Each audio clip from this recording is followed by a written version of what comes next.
जय जगन्नाथ समस्त को स्वागत। आज वीडियो रे अष्टम श्रेणी नुआ साहित्य बहिर गोदावरीश महापात्र रचित एवं मध्य बंची ए चैप्टर टीर प्रश्न उत्तर गुड़िक आलोचना करने। निम्नलिखित प्रश्न गुड़िकर ठीक उत्तर पाखरे तारा चिन्ह देबा। एक नंबर एवं मध्य बंची गल्पर लेखक किए? गोदावरीश महापात्र, गोदावरीश मिश्र, कृपा सिंधु मिश्र, गोपबंधु दास। तो राइट आंसर गोदावरीश महापात्र। एटी स्टार मार्क देबा। 2 नंबर जेते बेले गाँ गाँ को लोक साहाय्य केंद्र को साहाय्य पई बाहरी थिबा बेले बेणुधर कोन करि थाए? पिंडारे बसी थाए, पिंडारे एपट सेपट होई थाए, पिंडारे तुनी होई ठिया होई थाए, पिंडारे बसी लोक मानन को डाकु थाए। तो राइट आंसर ग पिंडारे तुनी होई ठिया होई थाए। तो एठी स्टार मार्क देबा। 3 नंबर जेउ देशर मनुष्यर साक्षी रूपे स्वयं देवता बाट चली आसीथिले बोली कथा अछि, एही वाक्यांश रे केन देवतांको कथा कुहा जायछि? ब्रह्मा, शिव, गोपीनाथ, इंद्र। तो एठारे गोपीनाथंको कथा कुहा जायछि। 4 नंबर सरे साहाय्य केंद्र रु चाउल न नहीं बेणुधर कौन करुथिला? एणे तेणे बुलुथिला, दांड पिंडारे बसिथिला, साहाय्य केंद्र र चारिपटे बुलुथिला, निजको दूरेई गछ मूले बसिथिला। तो राइट आंसर निजको दूरेई गछ मूले बसिथिला। 5 नंबर बेणुधर गछ मूले केउ समय रु बसिथिला? सकाळ पहरु, दिन द्विपहर रु, ऊपर बेला ठारू संध्या पर्यंत। तो 5 नंबर राइट आंसर जो सकाळ पहरु। तेने एठी स्टार मार्क देबा। ख उपरोक्त प्रश्न पई तुमरो साथी माने भिन्न उत्तर बाछि थाई पारंती। तुमे बाछिथिबा उत्तर गुडो काहे के बाछिलो ताहा बंधु मानक सह आलोचना करो। तो पिला माने एई आंसर गुडो सब हमें बाछिले काहे के बाछिले? तो एई गल्पटी को मु एबे मध्य बंचीछि, गल्पटी को भलो भाबरे पढि कि बुझि कि बाछिले ना नै। तेणु कहानीटी बेणुधर दारिद्र्य सत्य तार स्वाभिमान और मानसिक द्वंद्व ताकू साहाय्य केंद्र भिक मागिबा को अनुमति दे नथिला बोली स्पष्ट भाव में वर्णना कराइछि। तेणु विषय वस्तुर घटनावली एवं लेखकों वर्णना को आधार कर मोर उत्तर गुड़िक सठिक विचार करिछि। तो एगुड़िक तुम माने श्रेणी रे कोन करिवो आलोचना करिवो। नेक्स्ट मिलीमिशी जोड़िबा। पाठ्य अंतर्गत किछि वाक्य क स्तंभ रे तळे दिया जायछि, ख स्तंभ रे 2टी लेखाए वाक्य दिया जायछि। तुमे माने दलगत भाव रे ऊपर आलोचना करो एवं ख स्तंभ रे दिया जायथिबा उपयुक्त उत्तर सहित रेखा टाणी जोड़। तो क स्तंभ सहित ख स्तंभ को जोड़िबा।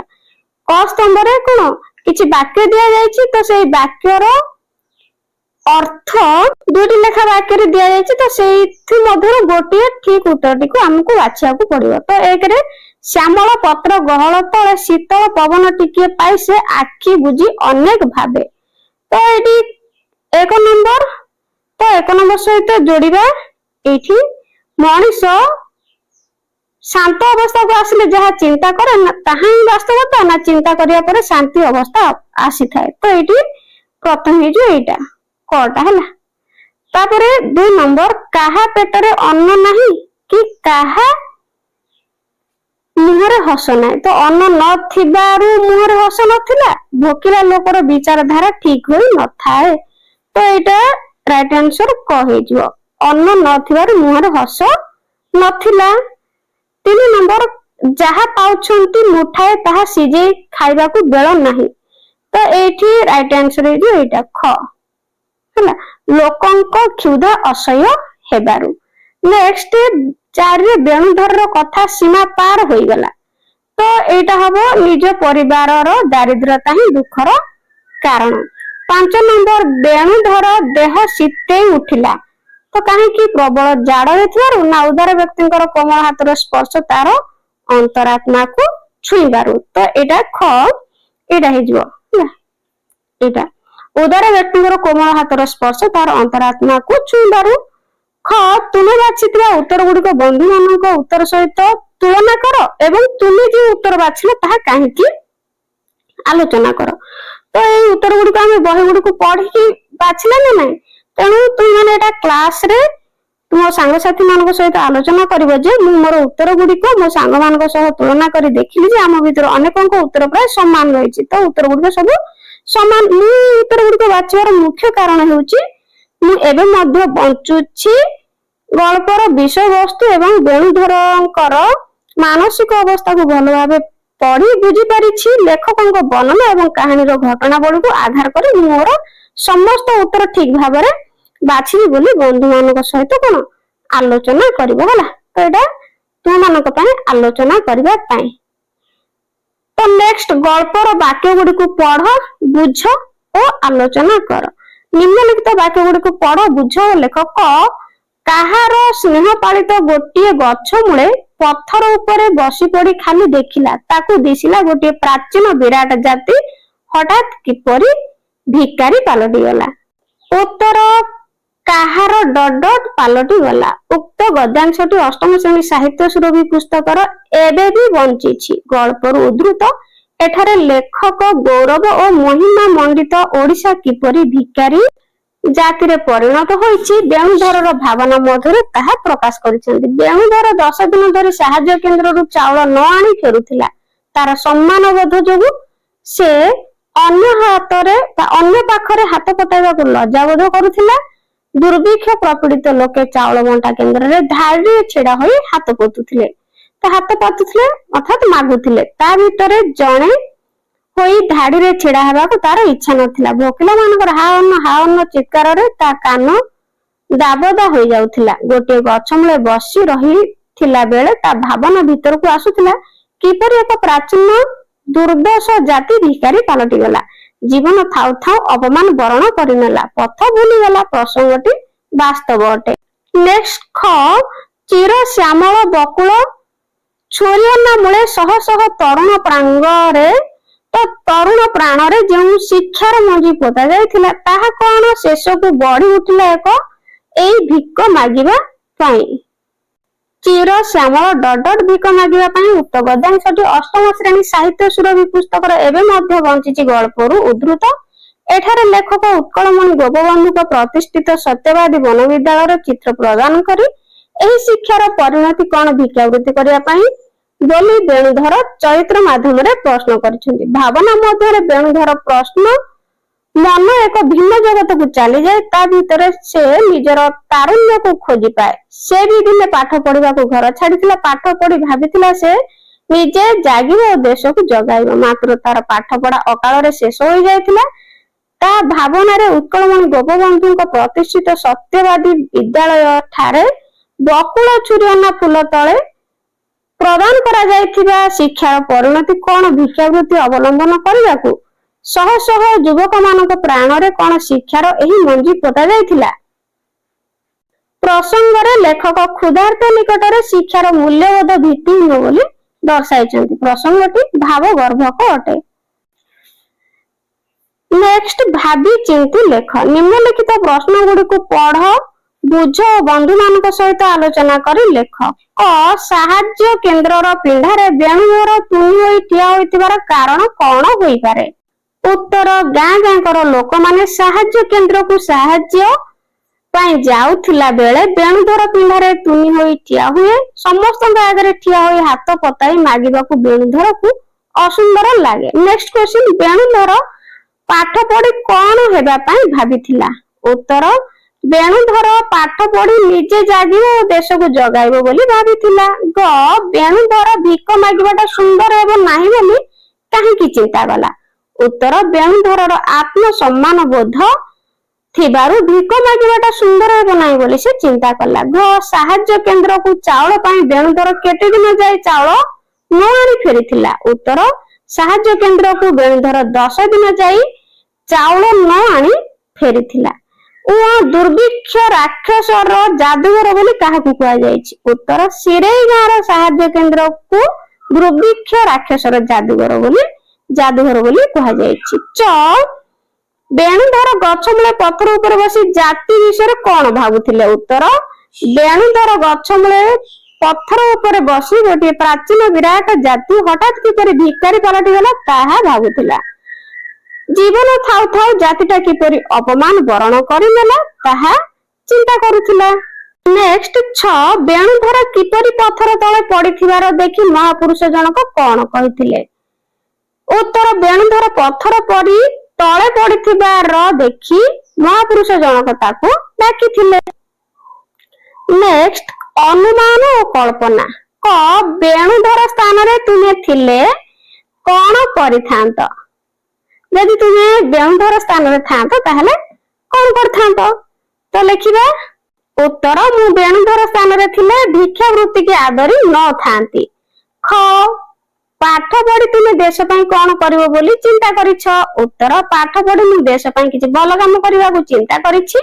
ଉଚ୍ଚ ଶିକ୍ଷା ଲାଭ କରି ମୁଁ ଜଣେ ସଚେତନ ଓ ଦାୟିତ୍ୱଶୀଳ ନାଗରିକ ହେବି। ମୋର କାମ ଦ୍ୱାରା ସମାଜର ଉନ୍ନତି ଓ ଲୋକମାନଙ୍କୁ ସହାୟତା କରିବି। ଦେଶର ଉନ୍ନତି ଓ ମଙ୍ଗଳ ପାଇଁ ସଦା ସର୍ବଦା ଚେଷ୍ଟା କରିବି। ଘ ଘରେ ତୁମ ଘରେ ଯଦି ଖାଦ୍ୟର ଅଭାବ ରୁହେ ତେବେ ତୁମେ କଣ କରିବ?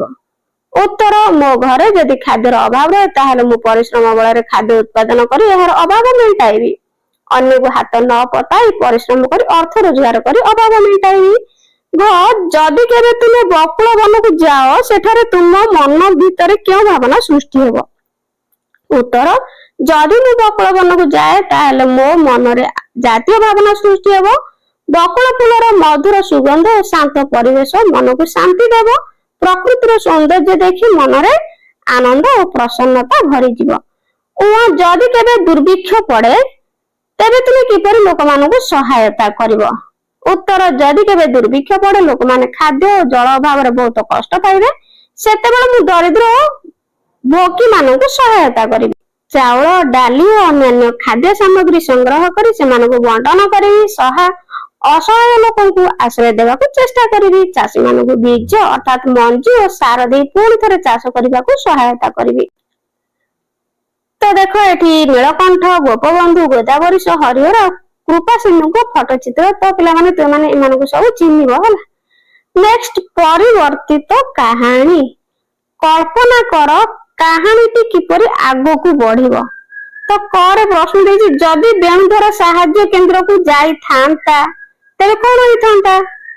ଉତ୍ତର, ଯଦି ବେଣୁଧର ଅନ୍ୟମାନଙ୍କ ପରି ସାହାଯ୍ୟ କେନ୍ଦ୍ରକୁ ଯାଇଥାନ୍ତା ତେବେ ସେ ଚାଉଳ ଆଣି ନିଜର ପରିବାରର ଭୋକ ମେଣ୍ଟାଇ ପାରିଥାନ୍ତା, କିନ୍ତୁ ଏହା ଦ୍ୱାରା ତାର ନିଜସ୍ୱ ସ୍ୱାଭିମାନ ନଷ୍ଟ ହୋଇଯାଇଥାନ୍ତା ଏବଂ ଗୁରୁଙ୍କ ଠାରୁ ସେ ପଢିଥିବା ଆଦର୍ଶ ଶିକ୍ଷାର କୌଣସି ମୂଲ୍ୟ ରହିନଥାନ୍ତା। ଫଳରେ ମହାପୁରୁଷ ଗୋପବନ୍ଧୁ ଦାସ ଓଡିଆ ଜାତିର ଆତ୍ମସମ୍ମାନ ଏବଂ ଏବେ ମଧ୍ୟ ବଞ୍ଚିଛି ବୋଲି ଯେଉଁ ଗର୍ବ ଅନୁଭବ କଲେ ତାହା କେବେ ସମ୍ଭବ ହୋଇପାରି ନଥାନ୍ତା ଏବଂ କାହାଣୀଟି ଏକ ସାଧାରଣ ଦୁର୍ଭିକ୍ଷର ଗଳ୍ପ ହୋଇ ରହିଯାଇଥାନ୍ତା। ଖ ବେଣୁଧର ଯଦି ସ୍ୱାଭିମାନୀ ହୋଇ ନଥାନ୍ତା। ଉତ୍ତର, ଯଦି ବେଣୁଧର ସ୍ୱାଭିମାନୀ ହୋଇ ନଥାନ୍ତା ତେବେ ସେ ଅନ୍ୟମାନଙ୍କ ପରି ସାହାଯ୍ୟ କେନ୍ଦ୍ରରେ ଯାଇ ଖାଦ୍ୟ ପାଇଁ ଭିକ ମାଗିଥାନ୍ତା। ସେ ନିଜର ଆତ୍ମସମ୍ମାନ ହରାଇବା ସହିତ ନିଜ ଗୁରୁଙ୍କ ଠାରୁ ପାଇଥିବା ଆଦର୍ଶ ଶିକ୍ଷାକୁ ମଧ୍ୟ ଭୁଲି ଯାଇଥାନ୍ତା। ଏହା ଦ୍ୱାରା ଓଡିଆ ଜାତିର ଗୌରବ ଓ ସ୍ୱାଭିମାନ ରକ୍ଷା ହୋଇପାରି ନଥାନ୍ତା କିମ୍ବା ମହାପୁରୁଷ ଗୋପବନ୍ଧୁ ଦାସକୁ ଏ ଜାତି ଏବେ ମଧ୍ୟ ବଞ୍ଚିଛି ବୋଲି କହିବାର ସୁଯୋଗ ମିଳି ନଥାନ୍ତା। ଯଦି ବେଣୁଧର ଗୁରୁଙ୍କ କଥା ମାନି ନଥାନ୍ତା। ଉତ୍ତର, ଯଦି ବେଣୁଧର ନିଜ ଗୁରୁଙ୍କ ଆଦର୍ଶ କଥାକୁ ମାନି ନଥାନ୍ତା ତେବେ ସେ ଅନ୍ୟମାନଙ୍କ ପରି ସାହାଯ୍ୟ କେନ୍ଦ୍ରକୁ ଯାଇ ଖାଦ୍ୟ ପାଇଁ ଭିକ ମାଗିଥାନ୍ତା। ଏହା ଦ୍ୱାରା ତାର ଆତ୍ମସମ୍ମାନ ନଷ୍ଟ ହେବା ସହିତ ସେ ଏବଂ ମହାନ ଜାତୀୟ ଓଡିଆ ଜାତିର ଗୌରବ ମଧ୍ୟ କ୍ଷୁର୍ଣ୍ଣ ହୋଇଥାନ୍ତା ହେଲା। ତ ଫଳରେ ମହାପୁରୁଷ ଉତ୍କଳମଣି ଗୋପବନ୍ଧୁ ଦାସ ଆଉ କେବେ ହେଲେ ଜାତି ଏବେ ମଧ୍ୟ ବଞ୍ଚିଛି ବୋଲି ଗର୍ବର ସହ କହିପାରି ନଥାନ୍ତା ଏବଂ କାହାଣୀଟି ଏକ ଭିନ୍ନ ମୋଡ଼ ନେଇଥାନ୍ତା। ନେକ୍ସଟ ଘ ବେଣୁଧର ଅନ୍ୟମାନଙ୍କ ପରି ଯଦି ସାହାଯ୍ୟ ଗ୍ରହଣ କରିଥାନ୍ତା। ତ ଉତ୍ତର, ଯଦି ବେଣୁଧର ଅନ୍ୟମାନଙ୍କ ପରି ସାହାଯ୍ୟ କେନ୍ଦ୍ରରୁ ସାହାଯ୍ୟ ଗ୍ରହଣ କରିଥାନ୍ତା ସେ ତେବେ କଣ ହେଇଥାନ୍ତା? ନିଜର ଆତ୍ମସମ୍ମାନ ଓ ଜାତୀୟ ସ୍ୱାଭିମାନ ହରାଇ ବସିଥାନ୍ତା। ନିଜ ଗୁରୁଙ୍କ ଠାରୁ ପାଇଥିବା ଶିକ୍ଷା ଓ ଆଦର୍ଶର କୌଣସି ମୂଲ୍ୟ ରହିନଥାନ୍ତା ଏବଂ ସେ ଅନ୍ୟମାନଙ୍କ ଭଳି ଜଣେ ସାଧାରଣ ଭିକାରୀ ପାଲଟି ଯାଇଥାନ୍ତା। ଫଳରେ ମହାପୁରୁଷ ଉତ୍କଳମଣି ଗୋପବନ୍ଧୁ ଦାସ ଆଉ କେବେ ହେଲେ ଗର୍ବର ସହିତ କହି ନଥାନ୍ତେ ଯେ କଣ କହିନଥାନ୍ତେ, ଏ ଜାତି ଏବେ ମଧ୍ୟ ବଞ୍ଚୁଛି। ତ ଏମିତି ଗର୍ବର ସହିତ ଆଉ କହିପାରି ନଥାନ୍ତେ ଏବଂ ଏଇ ଗଳ୍ପର ମୂଳ ଉଦ୍ଦେଶ୍ୟଟା ନଷ୍ଟ ହୋଇଯାଇଥାନ୍ତା। ବେଣୁଧର ଭିକ୍ଷା ମାଗିବା ପାଇଁ ଯଦି ଯାଇଥାନ୍ତା ଯଦି ଜଣେ ଦ୍ୱାରା ନିଜର ସ୍ୱାଭିମାନ ହରାଇ ଅନ୍ୟମାନଙ୍କ ପରି ଭିକ ମାଗିବା ପାଇଁ ଯାଇଥାନ୍ତା ତେବେ ଗଳ୍ପର ମୂଳ ଉଦ୍ଦେଶ୍ୟ ନଷ୍ଟ ହୋଇଯାଇଥାନ୍ତା। ସେ ଖାଦ୍ୟ ପାଇଁ ହାତ ପାତି ଜଣେ ସାଧାରଣ ଭିକାରୀ ପାଲଟି ଯାଇଥାନ୍ତା ଏବଂ ଗୁରୁଙ୍କ ଠାରୁ ପାଇଥିବା ଆଦର୍ଶ ଶିକ୍ଷାର ମୂଲ୍ୟ ରହିନଥାନ୍ତା। ଫଳରେ ମହାପୁରୁଷ ଉତ୍କଳମଣି ଗୋପବନ୍ଧୁ ଦାସ ଆଉ କେବେ ହେଲେ ଗର୍ବର ସହିତ ଏ ଜାତି ଏବେ ମଧ୍ୟ ବଞ୍ଚୁଛି ବୋଲି କହିପାରି ନଥାନ୍ତେ। ତ ପୁଣି ପଚାରିଛି ଉପରୋକ୍ତ ପ୍ରସଙ୍ଗ ମଧ୍ୟରୁ ଗୋଟିଏ ପ୍ରସଙ୍ଗକୁ ବାଛ, ସାଙ୍ଗସାଥୀ ମାନଙ୍କ ସହିତ ଆଲୋଚନା କରି ଏକ ନୂତନ କାହାଣୀ ଲେଖିବାକୁ ପ୍ରୟାସ କର। ତ ପିଲାମାନେ ଏଠି କହିଛି ଯେ ଆମେ ଯୋଉ ଏତେ ଗୁଡେ କ ଖ ଗ ଘ ଙ ଏଗୁଡିକ ସବୁ ଆମେ ଲେଖିଲେ ନା ନାଇଁ, ତ ସେଥିମଧ୍ୟରୁ ତୁମମାନଙ୍କୁ କେଉଁଟା ବେଶୀ ଭଲ ଲାଗୁଛି ହେଲା, ତ ସେଇଟା କଣ କରିବ, ସାଙ୍ଗସାଥୀ ମାନଙ୍କ ସହିତ ଆଲୋଚନା କରିବ। ତ ଏଇ କଥା ସେ କହୁଛି, ଆଉ ଗୋଟେ ନୂତନ କାହାଣୀ ଲେଖିବାକୁ ଚେଷ୍ଟା କରିବା ପାଇଁ କହୁଛି। ତ ଏଇଟା ତୁମେ କ୍ଲାସ ରେ କରିବ, ଆଲୋଚନା କରିକି କରିବ। ତାପରେ ଉପଯୁକ୍ତ ଶବ୍ଦ ଚୟନ କର। ତ ବନ୍ଧନୀ ମଧ୍ୟରୁ ଆମେ କଣ କରିବା, ସଠିକ ଉତ୍ତର ଆଣିକି ଆମେ ବସେଇବା। ତ ଦେଖ ବନ୍ଧନୀ ମଧ୍ୟରୁ ଉପଯୁକ୍ତ ଶବ୍ଦ ବାଛି ଶୂନ୍ୟ ସ୍ଥାନ ପୂରଣ କର। କ ଦୂରର ଡ୍ୟାସ ପାଣି ପରି ଭାସିଯାଏ। ତ ଏଠି କଣ ହବ, କାଠଗଣ୍ଡି ମରିଚିକା ଇନ୍ଦ୍ରଧନୁ। ତ ଏଠାରେ ମରିଚିକା ହେଲା, ମରିଚିକା। ପିଲାମାନେ ଅକ୍ଷର ଏଠି ଭଲସେ ହଉନି, କିନ୍ତୁ ତୁମେ ମାନେ ସୁନ୍ଦର ସୁନ୍ଦର ଅକ୍ଷର କରିକି ଲେଖିବ ହେଲା। ଖାତା ଯେତେବେଳେ ଯିଏ ଦେଖିବେ ଟିଚର ମାନେ ବହୁତ ଭଲ ମାର୍କ ଦେବେ ଯଦି ସୁନ୍ଦର ଅକ୍ଷର ହେଇଥିବ, କିନ୍ତୁ ପାଠ ଭଲ ଥିବ ଯଦି ଅକ୍ଷର ଭଲ ନଥିବ ତ ମାର୍କ ଅକ୍ଷର ପାଇଁ ହିଁ ବହୁତ କଟିଯାଏ। ତେଣୁ ଅକ୍ଷର ସବୁବେଳେ ଭଲ କରିକି ଲେଖିବ ହେଲା। ତାପରେ ଖ କପତର ଡ୍ୟାସ ବେଣୁଧରର ମୋହ ଭାଙ୍ଗି ପାରିଲା ନାହିଁ। କପତର ଡ୍ୟାସ ଧ୍ୱନି, କେଉଁ ଧ୍ୱନି, ମଧୁର, କରୁଣ ନା ବିଷାଦ। ତ ଏଠାରେ ପିଲାମାନେ କରୁଣ ହେଲା, କରୁଣ। ଗ ଜୀବନ ଥିଲେ ଭାଇ ଡ୍ୟାସ ନାହିଁ ହାତ, ମାଗିବା ପାତିବା ଯାଚିବା। ତ ଏଠାରେ ପିଲାମାନେ ହବ ପାତିବା ହେଲା, ପାତିବା। ନେକ୍ସଟ ଘରେ ପାଠ ପଢି ବେଣୁଧର ଭାବିଲା ସେ ଦେଶକୁ ଡ୍ୟାସ ଗଢିବ। କଣ ଗଢିବ, ଗଢିବ ନା ଜଗାଇବ ନା ଗଢାଇବ ନା ଜାଗିବ। ତ ଏଠି ଜଗାଇବ, ଜଗାଇବ। ତାର ଦେହ ଡ୍ୟାସ ଉଠିଲା। ତ ତାର ଦେହ କଣ ଥରି ଶୀତେଇ ନା ଗୁମୁରି, ତ ଶୀତେଇ ଉଠିଲା। ତ ପିଲାମାନେ ତୁମ ସ୍କୁଲରେ ତୁମ ଟିଚର ମାନେ କେଉଁ ଚାପ୍ଟର ପଢେଇଲେଣି ଆଜି ସୁଦ୍ଧା ମତେ କମେଣ୍ଟ ରେ ଜଣେଇବ। କାହିଁକି ନା ବହୁତ ପିଲା କହୁଛନ୍ତି next chapter ma'am, next chapter ma'am. ତ ଏବେ ତ ବହି ତ ଆସିନି, କଣ ଏତେ ଗୁଡେ ବିଷୟ ପଢା ସରିଲାଣି। ତ ତେଣୁ ମୋର କାହିଁ ଟିକେ ଜାଣିବାକୁ ଆଗ୍ରହ ହଉଛି ଯେ ତୁମ ମାନଙ୍କର କ୍ଲାସରେ କେଉଁ ବିଷୟ ପଢା ହେଲାଣି ହେଲା। ତ ନେକ୍ସଟ ଭାଷା ବିଚାର। ହାତ ଶବ୍ଦକୁ ବ୍ୟବହାର କରି ଭିନ୍ନ ଅର୍ଥରେ ଦୁଇଟି ବାକ୍ୟ ଗଠନ କରାଯାଇଛି। ସେହିପରି ତୁମେ ଦୁଇଟି ଶବ୍ଦର ଭିନ୍ନ ଅର୍ଥ ପ୍ରକାଶକ ଶବ୍ଦ ଲଗାଇ ବାକ୍ୟ ଗଠନ କର। ଯେପରି ଦେଖ ହାତକୁ ଲଗେଇକି ଦୁଇଟି କରିଛି ବାକ୍ୟ ହେଲା। ଏକରେ ଶୀତଳ କୋମଳ ହାତର ସ୍ପର୍ଶ ତା ପିଠିରେ ଲାଗିଲା। ଆଉ ଗୋଟେ ବାକ୍ୟ ହାତକୁ ନେଇକି ଜୀବନ ଥିଲେ ଭାଇ ପାତିବା ନାହିଁ ହାତ, ବୁଝିଗଲା। ତ ସେଇଭଳି ତୁମେ କଣ କରିବ, ଆଉ ଦୁଇଟି ଶବ୍ଦର ଭିନ୍ନ ଅର୍ଥ ପ୍ରକାଶ ଲଗେଇ, ତ ଆଉ ଦୁଇଟି ଶବ୍ଦ ନେବା ଭିନ୍ନ ଅର୍ଥ ପ୍ରକାଶ କରିକି କଣ କରିବା, ବାକ୍ୟ ଲେଖିବା। ତ ଏଇଠି ଦେଇଦେଇଛି ହାତ, ତ ଆଉ କଣ ନେବା ପିଲାମାନେ, ମୁଁ ନେଉଛି, ତ ଏଇଠି ମୁଁ ଦେଇଦଉଛି ଗଣିତ ହେଲା। ନେଇଯାଉଛି କଣ, ଗଣିତ। ତୁମେ ମଧ୍ୟ ଲେଖିବ ଗଣିତ, ପିଲାମାନେ ଲେଖିବ ଗଣିତ। ତ ବାକ୍ୟ ଲେଖିବା ସେ ଅଙ୍କରେ ବହୁତ କମ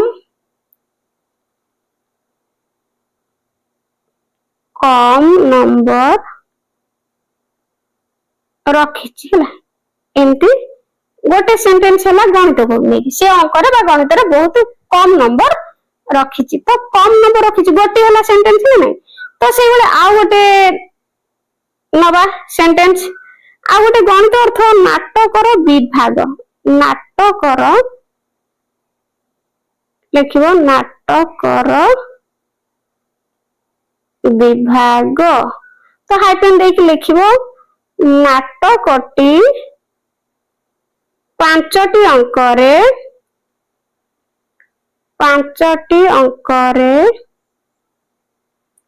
କଣ ବିଭକ୍ତ, ବୁଝିଗଲା। ଗଣିତକୁ ନେଇକି ଆମେ ଦୁଇଟି ସେଣ୍ଟେନ୍ସ କଲେ, ବାକ୍ୟ କଲେ, ସେମିତି ସେ କହିଛି ଆଉ ଗୋଟେ କରିବା, ଦୁଇଟି କହିଛି ନା, ତେଣୁ ଆଉ ଗୋଟେ କରିବା ସର ହେଲା, ସର। ତ ବାକ୍ୟ ଲେଖିବା ଅର୍ଜୁନଙ୍କ ତୀର ସନ୍ଧାନ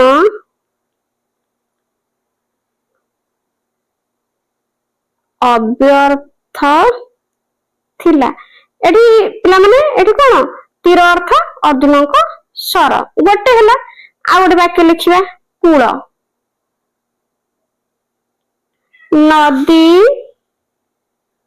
ତୀରରେ ଶୀତଳ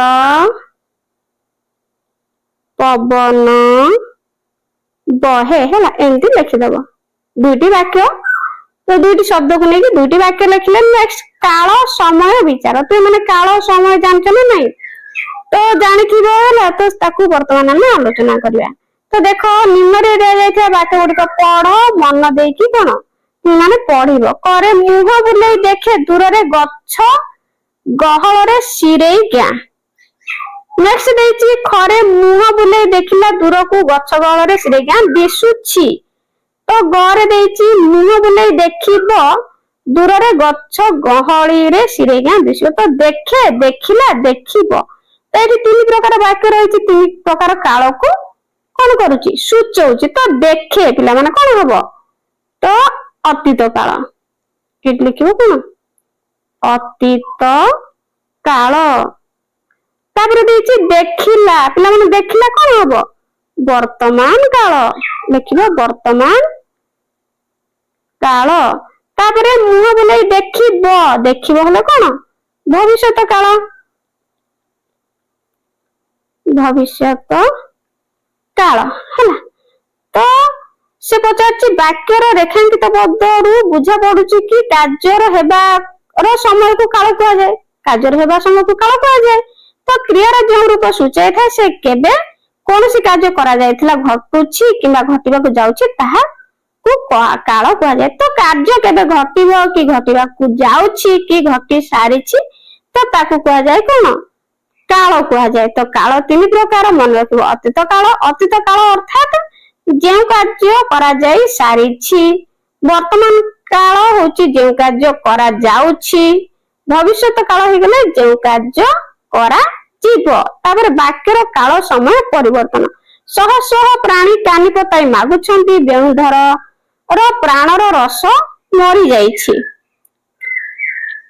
ତ ଉପରେ ଦିଆଯାଇଥିବା ରେଖାଙ୍କିତ ପଦରେ କି ପାର୍ଥକ୍ୟ ଅଛି ସାଙ୍ଗମାନଙ୍କ ସହ ଆଲୋଚନା କର, ବୁଝ ଏବଂ ନିମ୍ନଲିଖିତ ବାକ୍ୟରେ ଥିବା ଶୂନ୍ୟ ସ୍ଥାନ ପୂରଣ କର। ତ ଦେଖ କରେ ଦେଇଛି ସେହିଠାରେ ସେ ପାଠ ପଢିବ ନା ପଢିବେ? ତ ପଢିବ ଠିକ ହେଇଯିବ।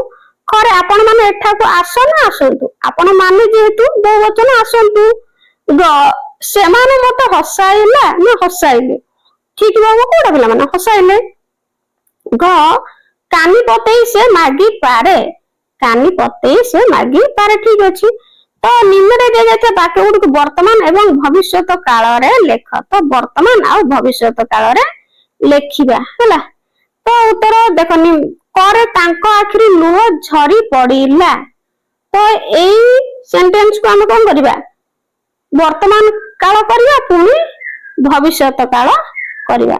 ତ ବର୍ତ୍ତମାନ କାଳ ହେଲେ କଣ ହବ ପିଲାମାନେ ତାଙ୍କ ଆଖିରୁ ଲୁହ ଝରି ପଡୁଛି।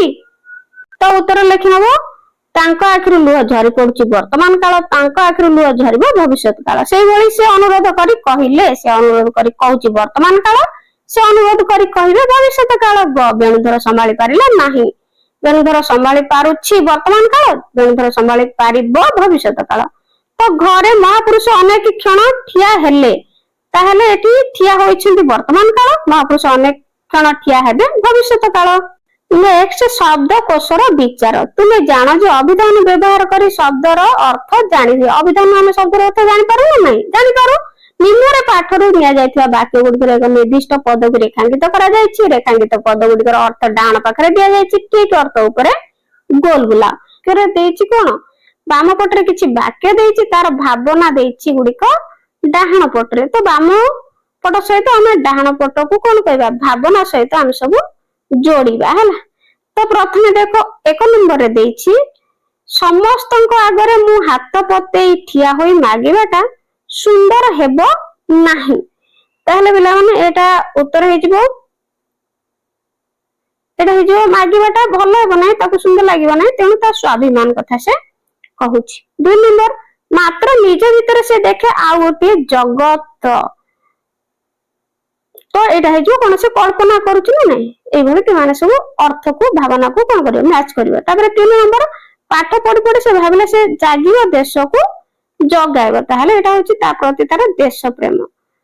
ତାପରେ 4 ନମ୍ବର, ଯେଉଁ ଦେଶରେ ଯୁଗ ଯୁଗ ଧରି ବିରାଟ ପଥର ସ୍ତୂପ ଉପରେ ପତିତପାବନ ବାନା ଉଡୁଛି। ତ 4ଟା ହେଇଯିବ ଭକ୍ତି ହେଲା। ନେକ୍ସଟ, କେଉଁଠି ସେ ଆପଣାର ମୁହଁଟା ଲୁଚାଇ ଠିଆ ହୋଇ ପାରନ୍ତା କି? ତ 5 ନମ୍ବର ହେଇଯିବ ତାକୁ କଣ ଲଜ୍ଜା ଲାଗୁଛି। ତାପରେ 6ରେ ସେ ତାପରେ 2 ଟୋପା ଲୁହ ନିଗିଡି ତଳେ ପଡିଗଲା। ତ 6 ନମ୍ବର ଆନ୍ସର ହେଇଯିବ ଏଇଟା ଦୁଃଖ ହେଲା। ନେକ୍ସଟ 7 ନମ୍ବରରେ, ସେଇ ନୀରବ ସଂସାର ଭିତରେ ତାର ଆଶାର ଝରଣା ଶୁଖି ଆସିଛି। ତ ଏଇଟା ହେଇଯିବ ନିରାଶ ଆଉ ଗୋଟେ ରହିଲା ହେଲା। ତ ଏଇଭଳି ତୁମେ ମାନେ କଣ କରିବ, ସବୁ ଭାବନାକୁ ମ୍ୟାଚ୍ କରିବ। ନେକ୍ସଟ ଦେଖିବା କଣ ଅଛି, ବାକ୍ୟ ବିସ୍ତାର। ବେଣୁଧର ଆଖି ଫିଟେଇଲା। ଏହି ବାକ୍ୟଟି କେବଳ 2ଟି ଶବ୍ଦ ଓ ଗୋଟିଏ କ୍ରିୟାପଦକୁ ନେଇ ଗଠିତ, କିନ୍ତୁ ଆମେ ଏହି ବାକ୍ୟକୁ ଆହୁରି ବଡ କରିପାରିବା। ଯଥା, ବେଣୁଧର ଆଖି ଫିଟେଇ ଦେଖିଲା, ପୁଣି ସେହି ଆଖି ଆଗରେ ପୁରୁଣା ସଂସାର। ଏବେ ମୁଁ କଥାଟି ବୁଝିପାରୁଛି, ଏହି ବାକ୍ୟକୁ ଆହୁରି ମଧ୍ୟ ବିସ୍ତାରିତ କରାଯାଇ ପାରିବ ନା ନାହିଁ, ବଡ ଆହୁରି କରାଯାଇ ପାରିବ। ତ ଯାହାକି ଅନେକ ଅର୍ଥ ଭାବନାକୁ ପ୍ରକାଶ କରିବ। ନିମ୍ନରେ ଦିଆଯାଇଥିବା ବାକ୍ୟ ଗୁଡିକୁ ବିସ୍ତାରିତ କରିକି ଲେଖିବା। ତ କରିଦେଇଛି, ସେ ପଛକୁ ଘୁଞ୍ଚି ଆସିଲା। ତ ପିଲାମାନେ ସେ ପଛକୁ ଯଦି ଘୁଞ୍ଚି ଆସିଲା ତାକୁ ବିସ୍ତାରିତ କରିକି ଲେଖିବା। ତ କଣ ହେବ, କେହି ଜଣେ ତାକୁ ଠେଲି ଦେବାରୁ ସେ ପଛକୁ ଘୁଞ୍ଚି ଆସିଲା ଲେଖିବ। କେହି ଜଣେ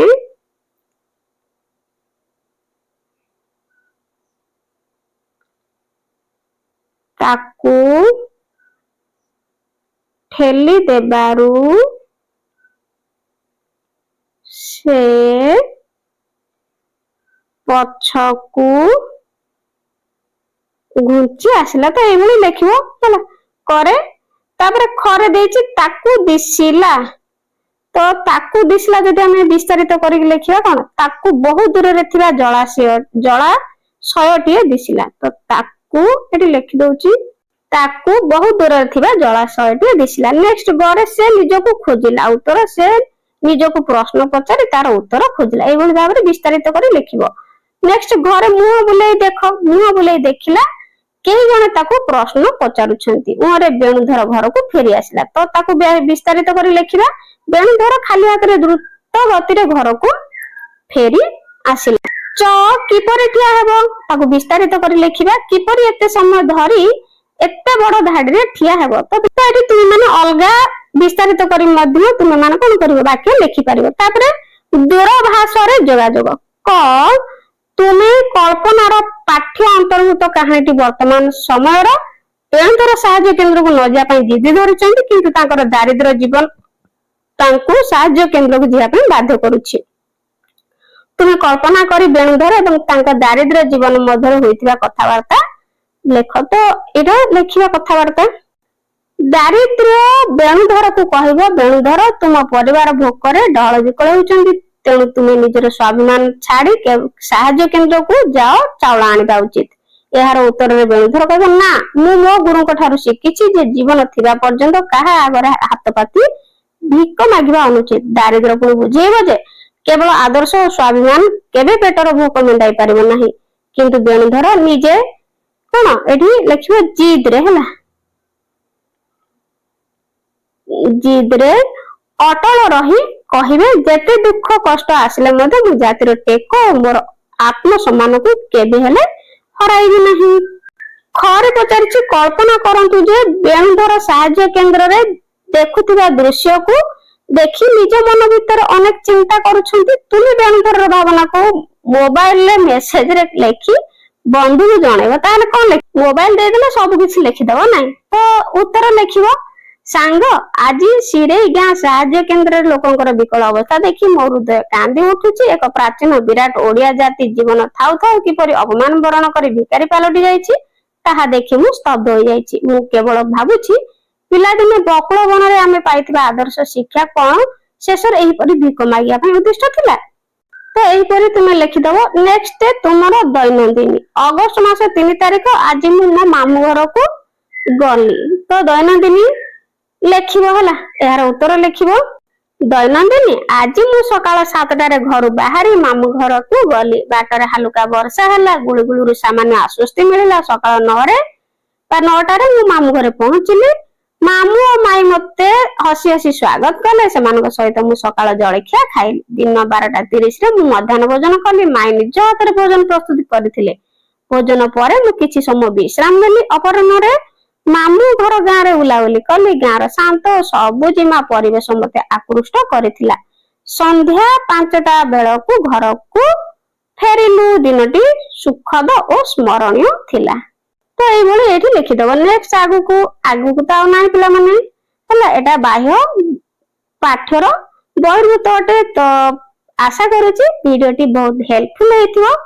ଚ୍ୟାନେଲରେ ନୂଆ ଥିଲେ ଚ୍ୟାନେଲକୁ ସବସ୍କ୍ରାଇବ କରିବ ଏବଂ ସାଙ୍ଗମାନଙ୍କ ସହିତ କଣ କରିବ, ସେୟାର କରିବ ଆଉ ଭିଡିଓଟିକୁ ଗୋଟେ ଲାଇକ୍ କରିଦବ। ତ ଏହାପରେ ତୁମମାନଙ୍କୁ କେଉଁ ଟପିକର କ୍ୱେଶ୍ଚିନ୍ ଆନ୍ସର ବା ଏକ୍ସପ୍ଲାନେସନ ଦରକାର ମତେ କମେଣ୍ଟରେ ଜଣେଇବ ହେଲା। ତ କମେଣ୍ଟରେ ଜଣେଇଲେ ପରବର୍ତ୍ତୀ ଭିଡିଓରେ ତୁମମାନଙ୍କ ପାଇଁ ନେଇ ଆସିବି। ଆଜି ପାଇଁ ରହୁଛି। Thank you.